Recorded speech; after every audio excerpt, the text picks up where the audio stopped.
Right across Australia this morning, this is Without Bias, Jack Heverin and Barrie Lester, and it's time to welcome in our first guest. And as I said, studio guests are always very, very welcome on this show, so it's nice to have some company this morning, and has certainly obeyed the rule, our guest here, in that if you do join us in the studio, you are obligated to bring in some sort of catering for us. So Tony Sherwill, as we say good morning to you, thank you for the coffees as well, greatly appreciated. Not a problem at all, Jack, and thanks for having me in. Now, congratulations on the appointment. Really want to get down and deep and talk to you about your appointment. It's a relatively new one. There were two major ones we spoke about, but this one is one that we want to dig deeper with you.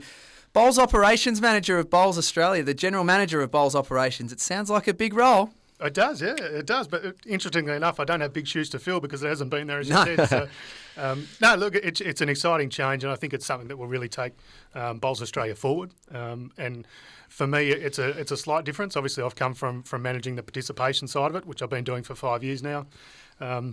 Now we throw into that sort of the other half of the participation spectrum, which is the elite end. So it might be a smaller number of athletes, but I tell you what, they're equally important, and the good work that they can do in promoting other people taking up the sport is something that we can certainly tap into in the future. Before we go any further and discuss this role, we do need to also clarify that you are, correct, Barrie Lester's boss. Is that going to remain that way, or is this just until, or is it now this transition period where Barry's going to get a new boss? No, look, it'll stay the same. There'll be some other people in to support Barrie, but we do like to say we work together. I don't consider myself a boss. See, I wanted you to say that you bossed him around, and you got... No. Look, I mean, Barry's Barrie. Barry's someone that you don't need to boss around him. He's got more passion and more enthusiasm for this sport than pretty much anyone I know. So, he does some terrific work down in that Gippsland area and into Melbourne Metro and the Southeast region, and terrific to have him on board. But equally with Barrie, we've got another 15 CDOs around the country, so we're pretty well placed in that perspective, and we've been really pleased. It's been 18 months that the program's been up and going, and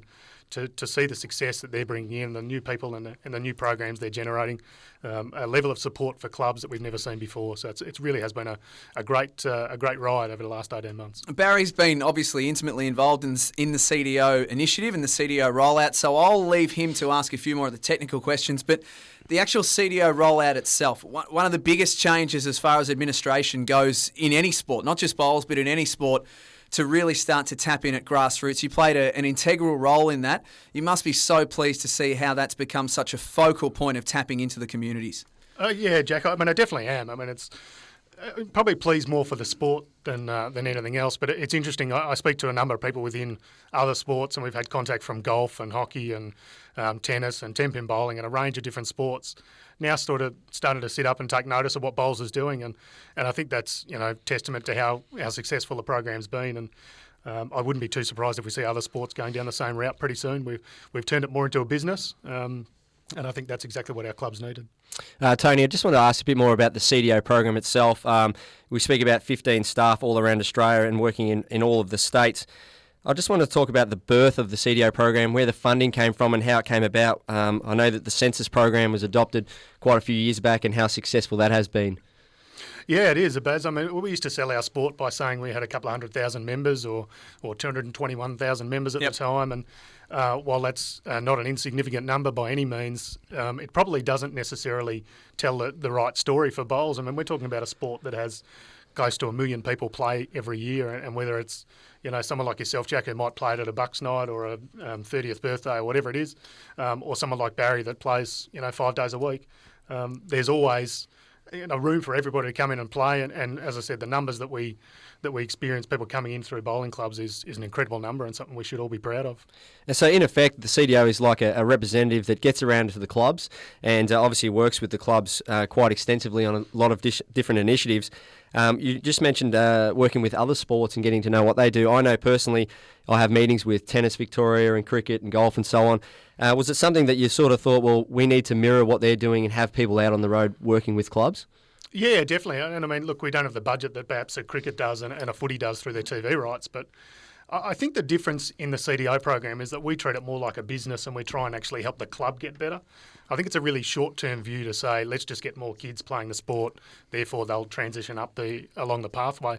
I don't reckon that's necessarily the case. It might work for some kids. I mean, I understand you'll speak to Renee McFarlane later in the program, somebody who's got in at a young age, very successful, very good at what they do.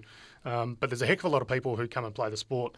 And if they have a bad experience because the club's not ready to handle that, whether it's a junior or a senior potential member, then I reckon we're going about it the wrong way. So CDOs were brought in for that reason, to be able to help clubs get better and provide a better experience to anybody who visits the club, whether bowling or in there for a quiet drink or a coffee, with the long-term view of being able to get them to enjoy that coffee or that experience within the club and then get out in the green in time to come. That voice you can hear is Tony Sherwill, who's been appointed Bowls Australia's new General Manager of Bowls Operations. What is the next, if I was to ask you almost a timeline, the next 6 to 12 months, what does that look like for you in this new role? What are the key focuses? Yeah, look, I think it's really interesting, and obviously we're going to be dominated by Glasgow and Com Games. If I sort of look at the other side of the role that I'll take on now within HP, and it's a pretty, I reckon it's a pretty opportune time for me to get involved. We've got a fantastic national coach in Steve Glasson, fantastic assistant coach in Robbie, ably supported by Pete in the office. NTC coaches, a good network, a really good structure, I think, that's been set up, obviously before my time. So I think I come in at the right time, which is quite fortuitous for me. But and as I said, that network of players and that ability to be able to bring people from being an identified talent right through to that real peak of the equation, whether it's Com Games or World Champs, is something that I'm really looking forward to. And I think there's a lot of work to be done. I know, that we've got test events and we've got, as you said in the intro, Glass has just been over to Scotland to sort of scope out hotels and all that sort of thing. It's far cry from what it used to be. Yeah. Let's go and have a bowls tournament somewhere else in another far land. You don't like that anymore, and I think it's really important that we do all the work to make sure that we give our athletes the best chance of being successful. And Tony, we just want to speak about, just in our notes here, we've got you working with, or had been working over 27 staff. Now, it's a lot of staff, and I know over the last 12 months you've been around to the States, working with them, travelling with them, getting to know what they do at club level. How good is that from a Bowls Australia's perspective, to see someone being a manager that some people may think is office-bound, but actually getting out on the road and witnessing and working with the CDOs? Yeah, I mean, I reckon that's one of the really exciting parts of the role. I mean, to be honest, I don't necessarily like being stuck behind a desk, and I have a previous career in the hospitality background, and I think the best part of that sort of role is you get to have the chance to chat to different people and sort of work out what makes them tick and why they're the way they are, and what makes them either a good employee or somebody that could use some improvement. I think that chance to get in a car with someone, travel around for a day or two, fantastic way to do it. I couldn't speak highly enough for spending time with staff, whether the industry is hospitality, sport, accounting, or whatever it is. Tony, we need to let you go, but before we do, a chance to sort of, I guess, pump your own tyres up in a way here. But any wins of recent times that you or the sport has had in terms of that we need to let the general public know? As you know, we go right around Australia on this show. A couple of wins that you want to share with us before you go?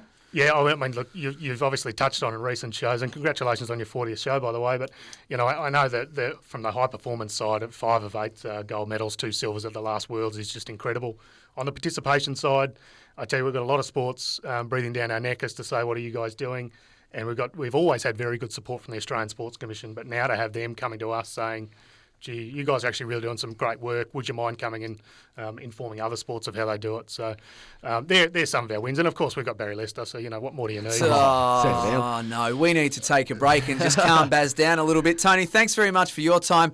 Really appreciate that you could stop by and have a chat to us. Best of luck in the new role, and we look forward to catching up with you again soon. Yeah, thanks, Jack. Thanks, Baz. Please. Tony Sherwill, the new Bowls Australia General Manager of Bowls Operations. We're going to take a break here on the show. When we come back after this, we'll catch up with Renee McFarlane. Really looking forward to catching up with her. Steve Glasson's along a little bit later on as well.